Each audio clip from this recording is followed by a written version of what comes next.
If we do not stand up, if we do not do something, if we do not, this church and other churches do not call people to stand up, you know what's going to happen. We're going to end up like Europe. Look at England. Look at Germany. Look at Holland. We're going to end up like that because of Muslims. What about Europe? What happened in England? What happened in Germany? Islam is of the devil. We should not allow the growing Muslim population practice their religion freely. There are 50 million Muslims in Europe.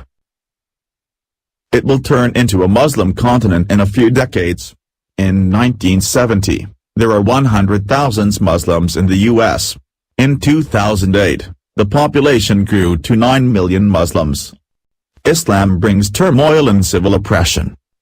Unfortunately, you are confused between the true message of the Quran and Islam, and its many misinterpretations and misrepresentations of radical Islamic terrorists. And you did not realize that there are other third world countries sharing the same cultural depression, many of which are predominantly Christian. Hatred and intolerance are part of the fabric of society that led mankind to continue with war, suffering, and fear. Islam is about war and killing unbelievers. Read Quran chapter 9 verse 5. It is all about killing. If you search the whole Bible, can you find a verse that comes close to that instruction? It does not have a verse that tells us to find unbelievers and kill them. Islam is a false religion that will lead people to hell. Bible is the only way to God. Right.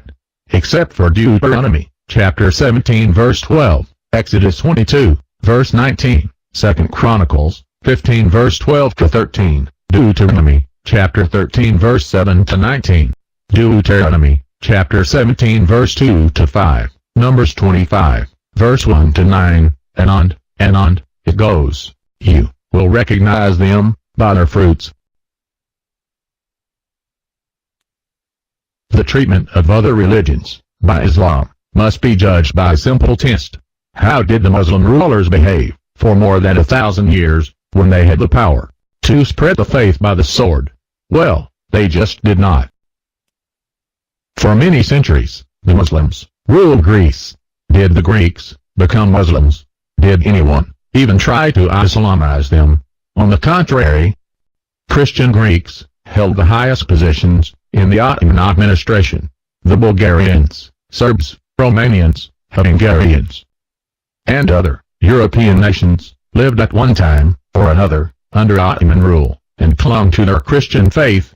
Nobody compelled them to become Muslims, and all of them remained devoutly Christian.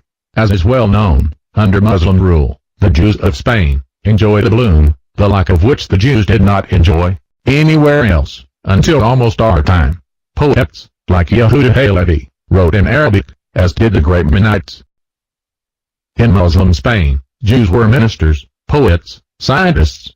In Muslim Toledo, Christian, Jewish, and Muslim scholars worked together and translated the ancient Greek philosophical and scientific texts.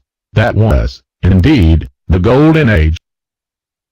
How would this have been possible had the Prophet decreed the spreading of the faith by the sword?